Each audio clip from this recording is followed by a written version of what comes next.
और इसी मकसद और मिशन को लेकर हम आगे बढ़ रहे हैं। मेरे अजीज दोस्तों और बुजुर्गों, उत्तर प्रदेश हमारे मुल्क की सबसे बड़ी रियासत है और इतनी बड़ी रियासत में यहाँ पर का आबादी में हिस्सा। मैं आपसे अपील करने आया हूँ कि आप जरा अपने दिल पर हाथ रखकर संजीदगी से मेरी इस बात पर गौर करिए। इतने बड़े प्रदेश में जहाँ पर हर बिरादरी का, हर कास्ट का एक सियासी आवाज है, उनका सियासी नुमाइंदा है। आप खुद बताइए, उत्तर प्रदेश में इतनी बड़ी तादाद में मुस्लिम अक़लियत रहती है, क्या आपने अपना कोई नेता बनाया? क्या आपने किसी पार्टी को अपना एक मरकज सियासी आपने तश्कील दिया? जहां तक मेरा हाफिजा मुझे कहता है कि बरसों पहले, बल्कि आज से 55-60 साल पहले डॉक्टर अब्दुल जलील फरीदी साहब रहमतुल्लाह अलैह ने जो मुस्लिम मजलिस बनाई थी, जो उम्मीद का एक चिराग बनकर उभरा था, उसके बाद से आज तक मुस्लिम अक़लियत की कोई क़यादत नहीं बनी, ना कोई आपकी सफों से आपका कोई नेता बना।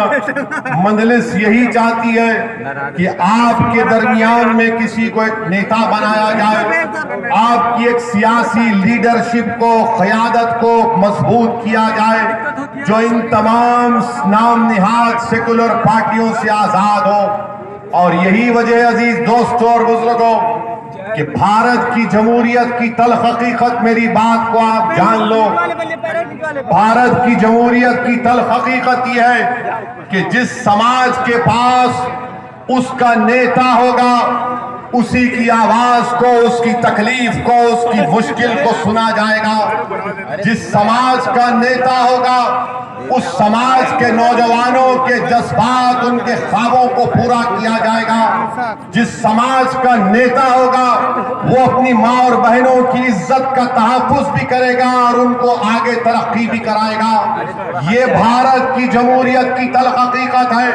अगर किसी समाज का कोई नेता नहीं है, कोई सियासी ताकत नहीं है, तो हकीकत यह है कि उस समाज का नाम मुसलमान है, जिसके पास ना उनका कोई नेता है, ना उनके पास अपनी कोई सियासी क़यादत है।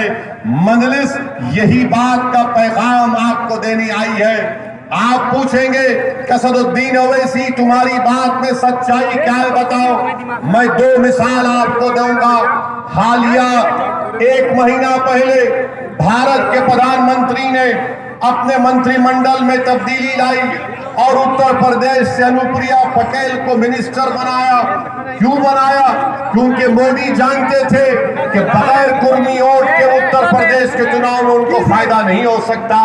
वहीं पर आगरा के रुकने पार्लियामान सांसद बाघेल साहब को मंत्री बनाया, क्योंकि मोदी जानते थे कि बगैर बाघेल समाज के वो उनको असेंबली में इलेक्शन में फायदा नहीं होगा।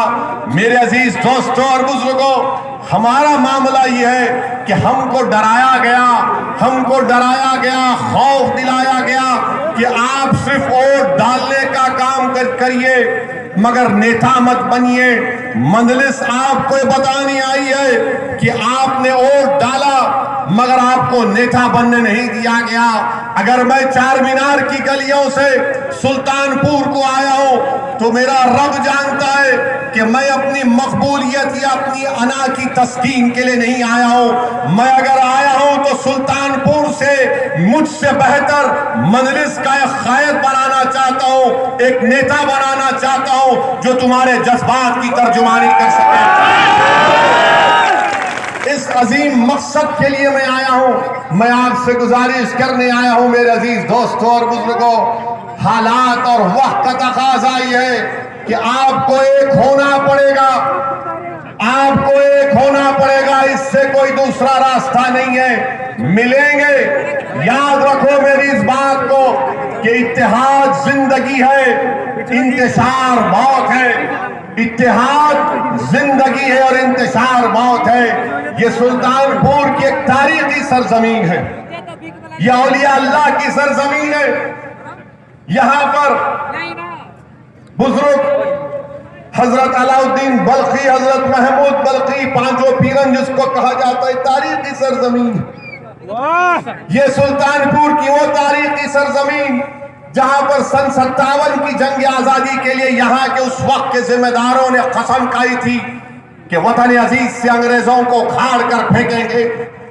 ये सुल्तानपुर की अजीम सरजमीन जहां पर शीतल मल्ला ने आजादी की लड़ाई में अपनी जान और अपनी एक एक चीज को कुर्बान किया।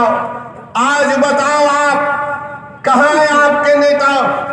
गली में कोई हीरो बन जाता है या कोई छोटा मोटा काम कर लेता है। मैं आपको बताना ये चाह रहा हूं कि आपको नेता बनना है।